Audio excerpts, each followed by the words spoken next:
mayam puna ko ahan mokta khurumjari handak lakliba irang sigamari linana akoi di Manipur da yamna thuna shanti laknaba mayam charang nariba awana tare mayam si kok na bidamokta akoi MLA minister mayam kan honari adu praja public mayam kan honabi adu saruk amoina akoi MLA mapan khap han mari oina advance lakchara kanda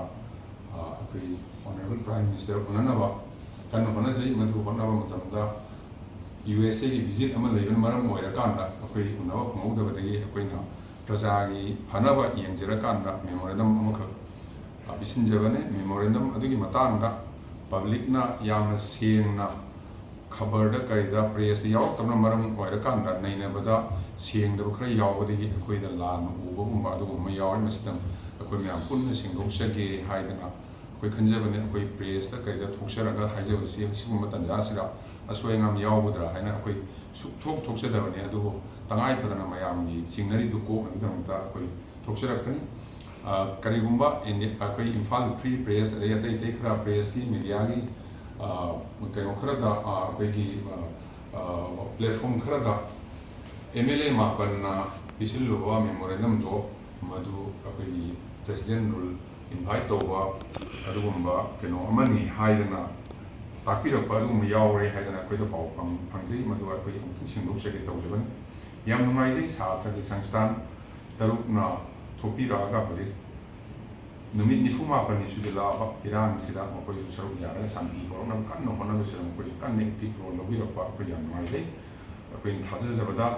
सात्रसिंगी ओइबा अंगांसिंगी मिंगसन फंगदबा online ना formality तौगदबा technical education medically करिगी तौगदो मयामदो वादन लेबा ngамदना लेसिमसो स्पेशल अरेंजमेंट तौनबा स्पेशल मेजर लौरगा तौबिनबा सात्र संस्थान तरुकसिनसो अखोइ पुन्ना तौबिनगनी हाइबै थाजबदई अखोइ मयाम सेन थमजगे तसियंना अखोइना मेमोरेंडम पिसिनजबसी अखोइ कनो अखोइ मयाम खन्नर मतुंगदा अखोइ मेमोरेंडम से अहामदा ऑनरेबल प्राइम मिनिस्टर उनबगी अपॉइंटमेंट करीदमता अखोइ सिरा लाखिबनो आई थमजगे अखोइ पुनमिना अखोइ पुनमक ngasi mapan mati sudre ayam loin thongna अखोइ पुंजरमसी असिंगबगीदी इहान हानबो इन इरांग होरा मतुंग अखोइगी नुसिजरबा अखोइ मरुप कलिक ऑनरेबल MLA अतोपा अखोइगी कुकीगी सिनाउसिंग MLA सिंगना मखोइ सतलगा मखोइ पेनबदगी तोंगानबा सेपरेट एडमिनिस्ट्रेशन अमा तालकपा अदुगी मथंग तारकपदा नुसिजरबा सिनाउ अखोइगी ऑनरेबल MLA सिंग मिनिस्टर सिंग यावबा नागागी MLA तराना चलुरगा थोरगा प्रेस ब्रीफिंग तौबदा अखोइ करिगुम एनी एग्रीमेंट तौबरा नागागी लम सोकपा यारोयेना हायरकपदगी मणिपुर की प्रजा मयाम लोइन सरांग नुमाइतो पेनदब सिंगनब सस्पिशन हेन थोरकपसिदा अखोइ मयाम तानरगा करि तौसी खनरे मनुंगसे अमुकसो खबर करिदा पाउ इसे सिंगदा कुकी MLA तरा अमुकसो कनोदा प्राइम मिनिस्टर उनब संघे हैना यावरकपदि सरांग नसी हेंगलक्तना लो एंड ऑर्डर हेन लांगसिलकपदगी प्रजा मयामना लौबिरे मदुदी अखोइ मीगी कुकीगी नागागी MLA सिंग लोइन संघरे तौरे उनरुरे सेंट्रल लीडरशिप ता अखोइ MLA सिंग स्वाय अदुम लेबि मंत्री सिंग लेबिसे लेबिरनो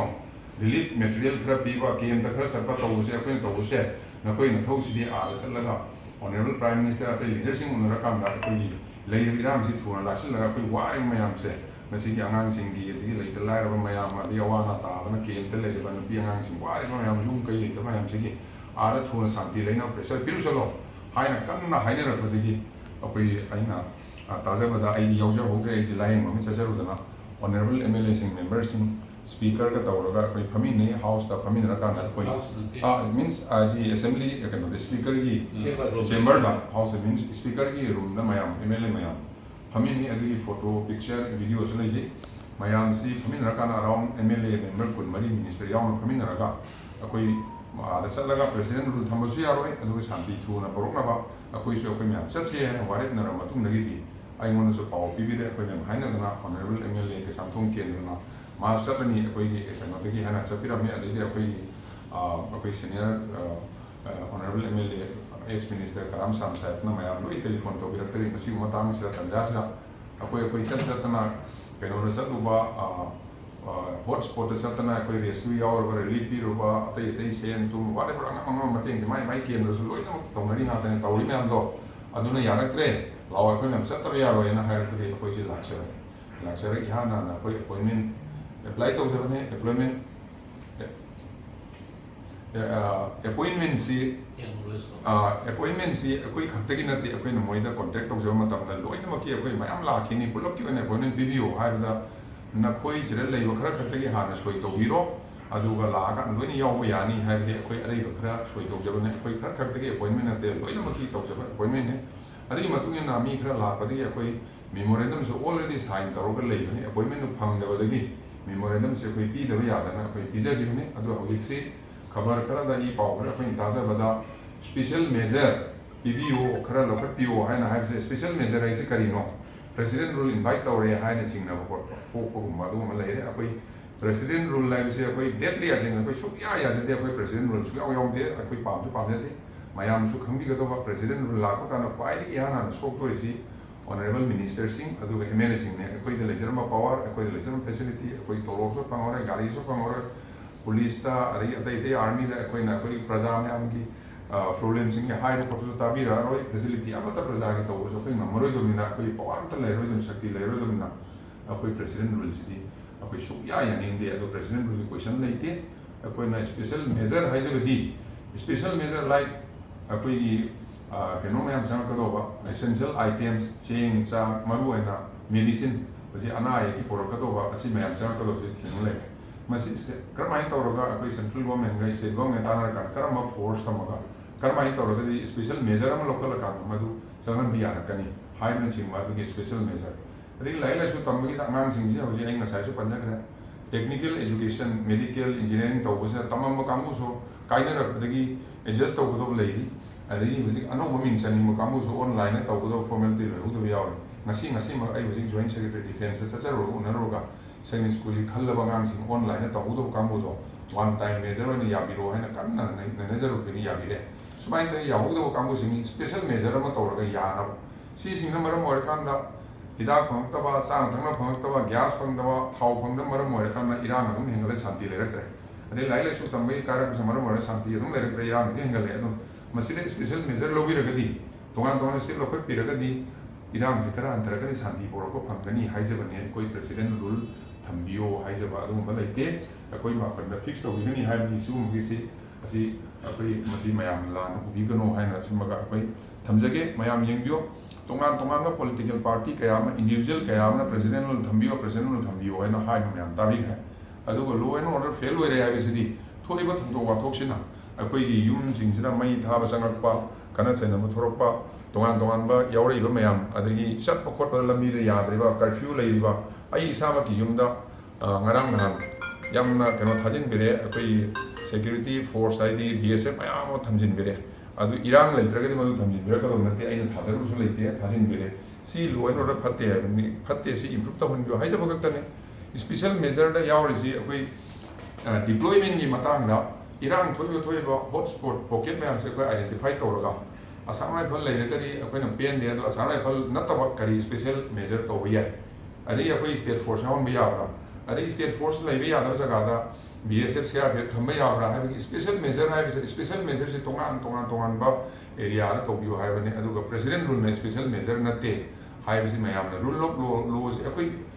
सरकार की स्ट्रेंथन तौहनबे अखोई सरकार की पार्ट अमने अखोई हाइजरिसि सरकार की सरुक अमने सरकार दा अखोई कंखलनबियो स्टेट गवर्नमेंट सेंट्रल गवर्नमेंट तानबिरकान अखोई ऑनरेबल चीफ मिनिस्टर अखोई सरकार लेसिगा पुल्ल करी करी तौबो याबगे हाइबे येंसि हाइजबने मैम खंबिरमनि ऑनरेबल चीफ मिनिस्टर ना याम फजना एंटी टेररिस्ट डे की तारीख को माथोइदा हाइबीग्रे मैम लोइन ताबी हो रहे एविडेंस ले लो एंड ऑर्डर फेल हो रहे है honourable chief minister मसासु हाइग्रम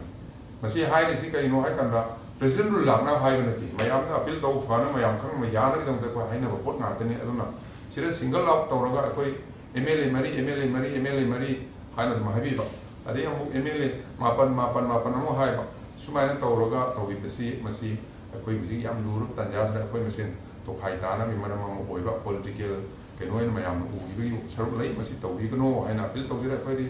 very pure with a very pure word heart and intent अखोई अपा वाखल लोइना शांति से याम थुना परोना अखोई MLA लोइना मरुइना अखोई मापल से होना जबनी अखोई फत्तब इंटेंशन अमत लेते प्रेसिडेंट रूल लाको खतकी अदु वासु लेते पॉलिटिकल एजेंडा सो मा हो याउदे अखोई on behalf of 9 MLAs aduga ai isagi tarpe ai di mayamna Manipur Santi lakani hairagde ai yummai thara lakani hai ai isabangna mayam mang ai yummai thajage aduga ai siraga akoi siraga Manipur Santi lakani ai lepaga mayam mang ai mayam happy ai yasagani aduga akoi ready ni Manipur loinu Santi lakani thumta aduna tabra tongan tongan mungda amana ama haijin naraga akoi mission divide tong to bise nasina prajasin to bi kono akoi loina mo akoi ki memorandum de copy to loina akoi khabar da press da pizza rakani loina point yaw re makha yaw re point sing maru oi de akoi suggest to point manga do maduri action law ragani adura special measure lobi ragani Santi lakani haijabani adugi tuna panbidraga mayamna special measure hai president rule ne special measure hai president rule ne hai wa law and order fail oi re hai badi law and order se improvement lakre haijabani fail oi re hai bisdi mayamna sunu hai bi ada mukan jinjara bada president rule thammo hai na hai ba individual political party mayam loin hai adudana mayam na react to bida respond to bida ai na special measure tongan area da education da security da highway I pochai mu taro kan da ai infiltrator mayam mayok ta adagi chin kuki defense force na taraba akoi tongan country China amadi Myanmar ga akoi diplomatic channel hango kan diplomatically to ya bra fencing khawa ya bra special force deploy to bibra tauna ba special measure lokhat pi hai bu president rule to one na hai bra se yamna lai thini ngai oi aduna mayam puno ta akoi senduk chari se special sing senduk chari se tabi ra kan da akoi sing na bo kudum ko piro mayam ni phana ga akoi ma pan any bibira pa thabu kudum akoi to je hai na mayam da hai je